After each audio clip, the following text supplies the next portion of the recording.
Hello students, welcome to our channel Ganit Vigyan. आज हम start करते हैं अपना new chapter structure of atom. तो स्ट्रक्चर ऑफ एटम स्टार्ट करने से पहले हम एंशियंट टाइम की बात करते हैं। एंशियंट टाइम में हमारे एक महर्षि कनट जी हुआ करते थे। उन्होंने हमें एक थ्योरी दी थी कि जो हमारा शरीर है वो पंच तत्वों से मिलकर बना हुआ है। और उन्होंने एक चीज़ और बोली थी कि जो अगर हम किसी पदार्थ को इतने छोटे से छोटे पार्टिकल में डिवाइड करते हैं, ऐसा इतना छोटा पार्टिकल जो लास्ट में सबसे छोटा पार्टिकल बचेगा, उसको अगर फर्दर डिवाइड नहीं किया जा सकता, तो उन्होंने उसको परमाणु बोला था।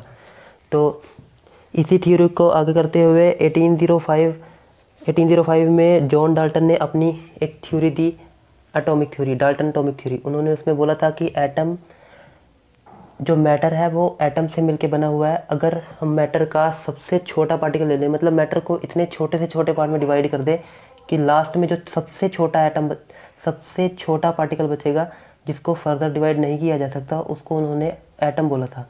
और उन्होंने कहा था कि atom is an indivisible particle. तो डाल्टन एटॉमिक 305 में डाल्टन ने अपनी एक थ्योरी दी थी जिसमें उन्होंने बोला था कि matter is made up of smallest particle which can not be further divided, कि एटम को फर्दर डिवाइड नहीं किया जा सकता। जो मैटर है वो एटम से मिलके बना होता है, लेकिन उसके बाद फर्दर इलेक्ट्रॉन, प्रोटॉन और न्यूट्रॉन की डिस्कवरी हुई और हमें पता लग गया कि जो एटम है वो फर्दर सब डिवाइडेड किया जा सकता है।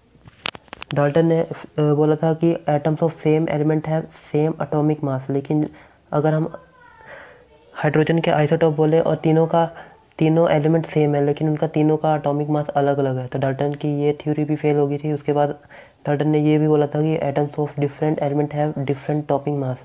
लेकिन आइसोबार का केस देखें, अगर हम दो आइसोबार वो होते हैं जिसमें दो अलग अलग एलिमेंट का मास सेम हो लेकिन दोनों एलिमेंट अलग अलग हो, तो आइसोबार के केस में भी डाल्टन की ये थ्योरी फेल हो गई थी।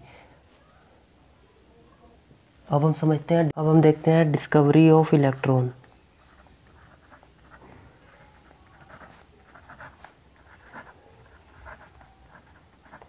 जो इलेक्ट्रॉन की डिस्कवरी हुई थी वो की थी जे थॉमसन ने कैथोड रे एक्सपेरिमेंट से।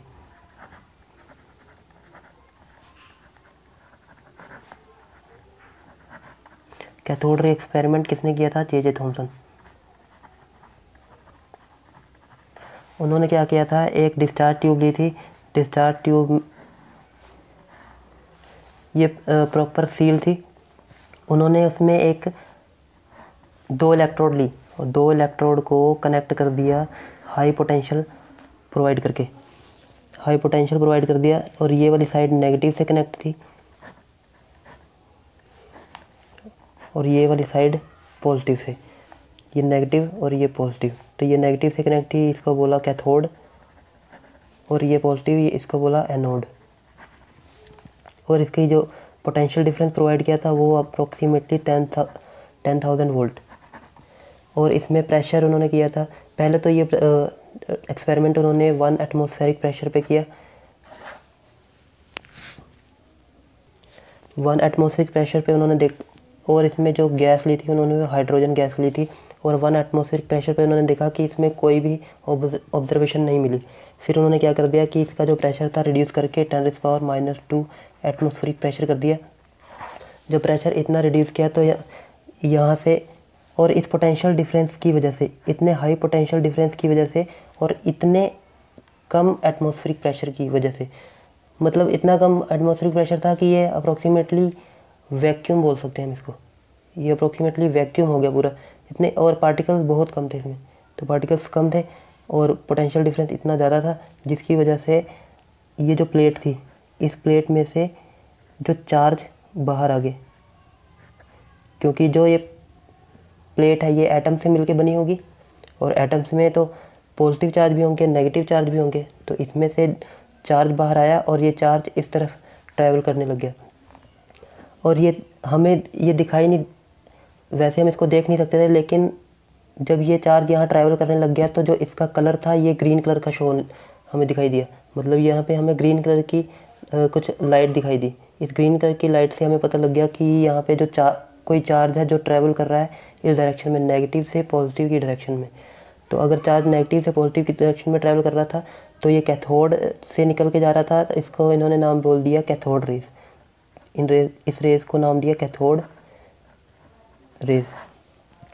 तो ये रेज ऐसे ट्रैवल कर रही थी सीधी।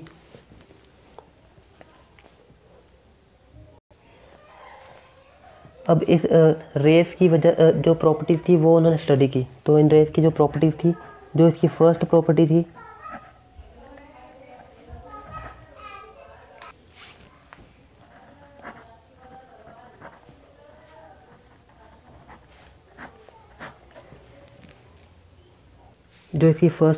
वो थी cathode race travel in straight line.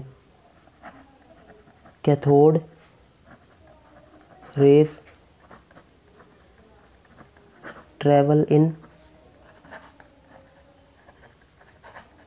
Straight line. हमें कैसे पता चला कि ये जो कैथोड रेस है वो स्ट्रेट लाइन में ट्रैवल करेंगी?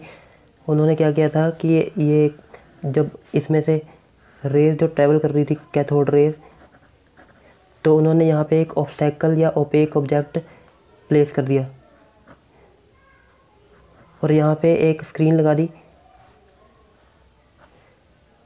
Zinc sulphide screen. और यहाँ से जब जो रेस थी इस पे आके पड़ी, स्ट्राइक की, तो यहाँ से जो इसकी शेडो थी इस स्क्रीन के ऊपर बन गई।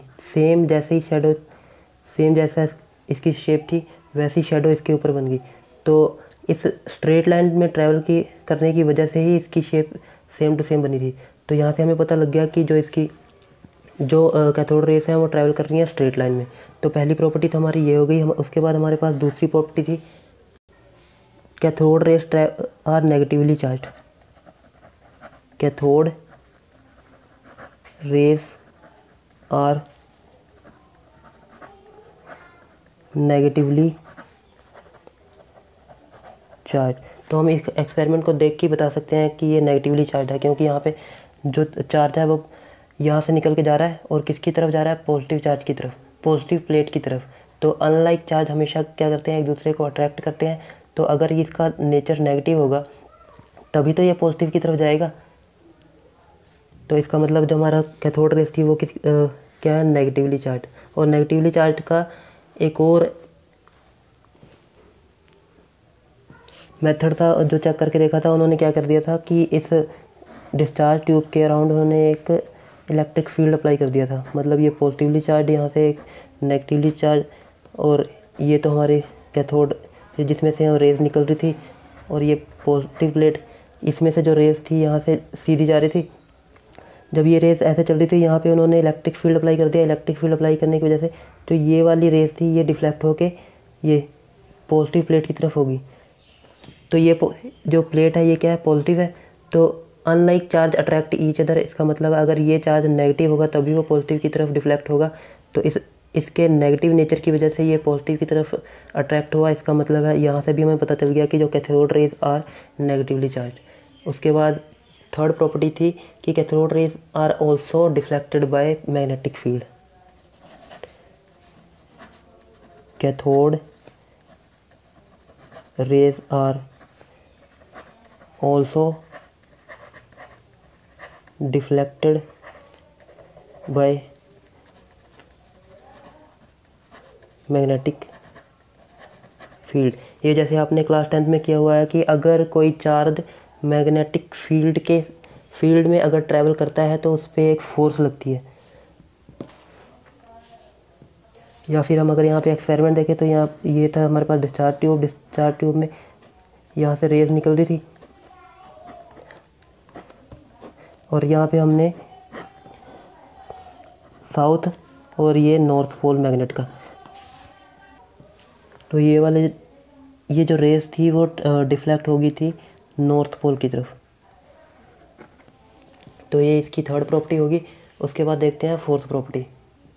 फोर्थ प्रॉपर्टी हमारे पास है cathode rays possess kinetic energy. Cathode raise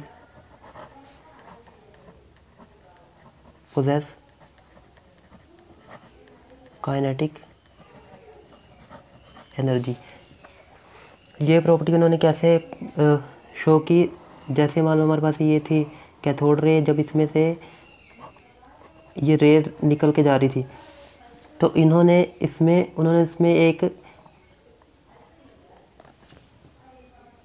wheel fix कर दी, और व्हील ऐसे मटेरियल की बनी थी जिसका वेट बहुत ही ज़्यादा लाइट हो। वो मटेरियल हम ले सकते हैं जैसे माइका का, इतना लाइट कि ये हल्के से फोर्स की वजह से भी घूमने लग जाए, इतना लाइट वेट था उसका, बहुत बहुत ही कम था, इतना हल्का।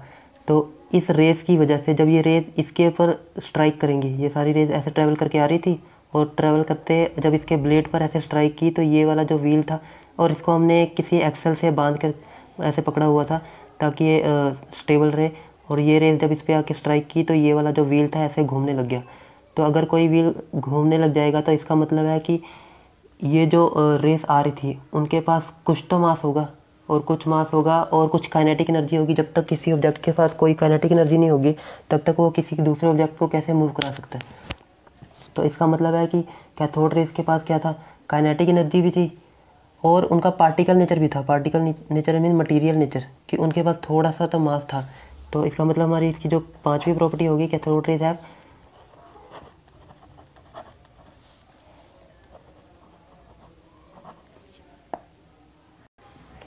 cathode rays made up of small particles, made up of small particles।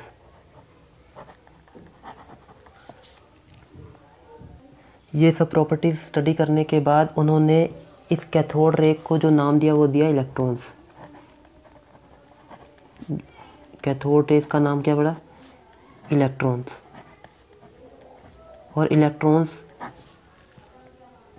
Travel कहाँ से कहाँ तक कर रहे थे, नेगेटिव इलेक्ट्रोड से पॉजिटिव इलेक्ट्रोड की तरफ। उसके बाद जब ये सारा एक्सपेरिमेंट हो गया, उन्होंने फिर क्या किया, सेकंड स्टेप में उन्होंने किया कि जो इसमें गैस थी, इस डिस्चार्ज ट्यूब में जो गैस थी, उन्होंने उस गैस को चेंज कर दिया। जब उन्होंने इस डिस्चार्ज ट्यूब की गैस चेंज कर दी, फिर दोबारा से उन्होंने ये सारी प्रॉपर्टी स्टडी की। जब दोबारा से उन्होंने ये सारी प्रॉपर्टी स्टडी की फिर भी इनकी प्रॉपर्टीज़ में कोई चेंज नहीं आया। उसके बाद उन्होंने क्या किया कि उसके बाद उन्होंने इसकी दोनों इलेक्ट्रोड चेंज कर दी। इलेक्ट्रॉन चेंज करने के बाद ये सारी प्रॉपर्टीज़ उन्होंने दोबारा स्टडी की, तो उसके बाद भी इन सभी प्रॉपर्टीज़ में कोई चेंज नहीं आया। तो इसका मतलब उन्हें पता लग गया कि इलेक्ट्रोड को चेंज करने से या गैस को चेंज करने से इनकी कैथोड रे की प्रॉपर्टी में कोई फ़र्क नहीं पड़ रहा था। इसका मतलब है कि ये जो इलेक्ट्रॉन है वो इलेक्ट्रॉन ना गैस पे डिपेंड कर रहा है और ना इसके दो इलेक्ट्रोड्स पे डिपेंड कर रहा है। इलेक्ट्रॉन की प्रॉपर्टीज़ ना गैस पे और ना ही कैथोड पे, इन दोनों पे डिपेंड नहीं कर रही थी। तो उन्होंने इस इलेक्ट्रॉन को तो उन्हें ये भी पता लग गया कि ये जो इलेक्ट्रॉन है, ये इलेक्ट्रॉन सभी मैटर्स में प्रेजेंट है और इसकी प्रॉपर्टी सभी मैटर्स में सेम रहती है। तो इसका मतलब है ये वाला जो पार्टिकल है ये हर एटम में प्रेजेंट होता है, और हर एटम जैसे हर मैटर में प्रेजेंट होता है, और इसकी प्रॉपर्टी किसी भी केस में चेंज नहीं होगी। तो उन्होंने इस इलेक्ट्रॉन को बोल दिया था फंडामेंटल पार्टिकल।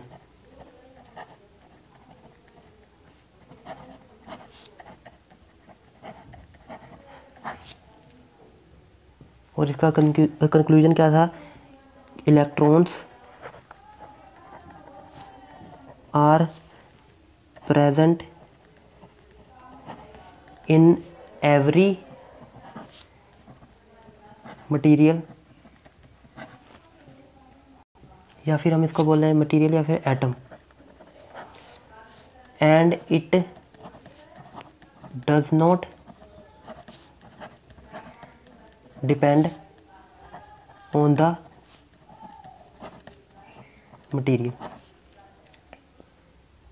मतलब अगर हम इसका मटेरियल चेंज भी कर देते, कैथोड और गैस भी चेंज कर देते, तो कैथोड रेस की प्रॉपर्टी में कोई भी चेंज नहीं आता, क्योंकि जो इलेक्ट्रॉन होते हैं हर मटेरियल में सेम होते हैं। और उसके बाद इस एक्सपेरिमेंट के बाद जे थॉमसन ने charge to mass ratio find किया इलेक्ट्रॉन का चार्ज और इलेक्ट्रॉन के मास का रेशो फाइंड किया, और उसके बाद उसी चार्ज टू मास रेशो को यूज़ करके मिल्कन ने इलेक्ट्रॉन का मास फाइंड किया था। तो अब हम देखते हैं कि उसने जे थॉमसन ने जो electron charge to mass ratio find किया, जे थॉमसन ने जो charge to mass ratio find किया वो आया था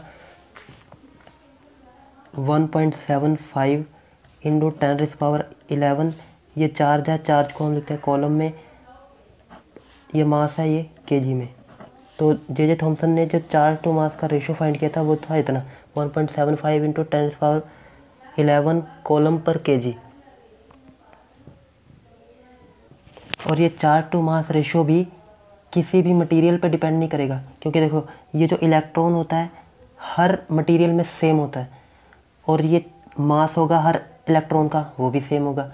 तो चार्ज टू मास हम चाहे एक एलिमेंट एक मैटर ले लें, चाहे ये कैथोड का मटेरियल कोई और ले लेंगे, उसमें जो इलेक्ट्रॉन होगा उसका चार्ज इतना ही होगा, उसके चार्ज और मास का जो रेशो रहेगा वो हमेशा इतना ही रहेगा।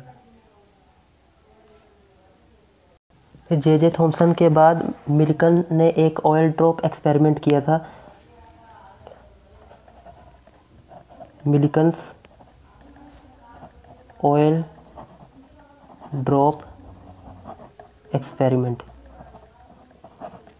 इस ऑयल ड्रॉप एक्सपेरिमेंट से मिल्टन ने इलेक्ट्रॉन का चार्ज फाइंड किया, चार्ज ऑन इलेक्ट्रॉन। जो इलेक्ट्रॉन पे चार्ज आया था वो आया था 1.6 इंटू 10⁻19 कॉलम। तो हमें इलेक्ट्रॉन पे चार्ज भी पता है और हमें इलेक्ट्रॉन से मास का रेशो भी पता है। तो अगर हम इसको ये चार्ज ऑन इलेक्ट्रॉन को इलेक्ट्रॉन और चार्ज के रेशो से डिवाइड करते तो यहाँ से हमें क्या मिलेगा, ये m पर चला जाएगा तो हमें क्या आएगा, मिलेगा मास ऑफ इलेक्ट्रॉन। तो इलेक्ट्रॉन का चार्ज कितना था 1.6 इंटू 10⁻19 कॉलम, और इलेक्ट्रॉन टू मास का रेशो था यहाँ पे 1.75 इंटू 10⁻11 कॉलम पर केजी। ये आ गया। तो यहाँ से इसको पूरा डिवाइड करने के बाद हमारे पास आया था 9.1 इंटू 10⁻31 केजी। तो ये हमें यहाँ से मिल गया था मास ऑफ इलेक्ट्रॉन।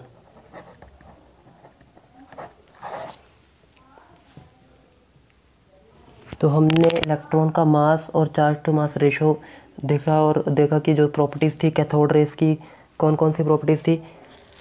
अब हम इसके बाद देखेंगे डिस्कवरी ऑफ प्रोटॉन। तो आज के लिए सिर्फ इतना ही। अगर आपको कहीं पे भी कोई प्रॉब्लम हो तो आप कमेंट करके पूछ सकते हैं। Thanks for watching.